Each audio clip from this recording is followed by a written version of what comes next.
ఒకేసారి ZP, municipal, MP, MLA పదవులకు ఎన్నికలు రావడంతో పోటీ చేసే అభ్యర్థులు ప్రచారాన్ని ముమ్మరం చేశారు. ఓటర్లను ప్రసన్నం చేసుకునేందుకు నానా ఇక్కట్లు పడుతున్నారు. ఎండాకాలం రాకముందే బాణుడు బగ్గుమంటున్నాడు.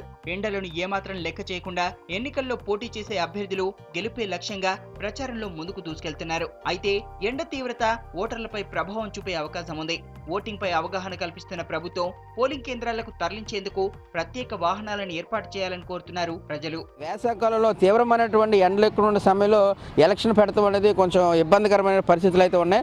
ఏదేమైనా సరే దీన్ని మరి ప్రజలంతా కూడా జాగ్రత్త తీసుకుని తన ఓటు హక్కును వినియోగించుకోవాల్సింది కోరుచున్నాం. ఈ ఎలక్షన్ ఏప్రిల్ మేలో పెట్టడం వలన ఓటింగ్ పర్సంటేజ్ అనేది చాలా తగ్గిపోవడం జరుగుతుంది. ఎండల ప్రభావం ఎలక్షన్స్ మీద కూడా పడే అవకాశం ఉంది. కానీ ఏంటంటే ఇప్పుడు అందరికీ ఓటు మీద అవగాహన రావడంతో అందరూ వాళ్ళ ఓటు హక్కును వినియోగించుకోవడానికి చూస్తున్నారు. కాబట్టి మనకి ఇప్పుడు ఎలక్షన్ కమిటీస్ కూడా పెద్దవాళ్ళు రాలేని వాళ్ళు ఉంటారు ఎండలో. కాబట్టి వాళ్ళకి తగ్గట్టు ఏదైనా వాహనాలు అవి ఏర్పాటు చేయడం, అలాంటి ప్రికాషన్స్ చేయడం వల్ల అందరూ ఓటు హక్కును వినియోగించుకోగలరు. అలాగే ఎవరు కూడా ఎండ బారిన పడరు.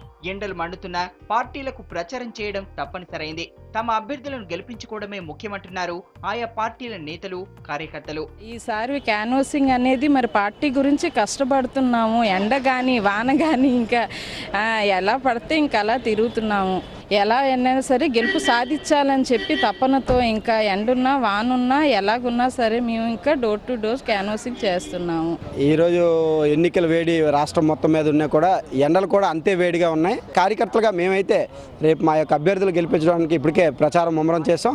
విశాఖపట్నంలో తీవ్రమైనటువంటి ఎండల మధ్యన మరి ఈరోజు ఈ ప్రచారం ప్రతి కుటుంబాన్ని వెళ్ళి ప్రతి పౌరుణ్ణి కూడా కలవాలనే ఉద్దేశంతో ఇంత తీవ్రమైన ఎండల మధ్య కూడా మేము ఈరోజు డోర్ టు డోర్ చేయడం జరుగుతుంది. ఏది ఏమైనా ఈసారి ఎండలు ఎన్నికలపై తీవ్ర ప్రభావం చూపే అవకాశం కనిపిస్తోంది.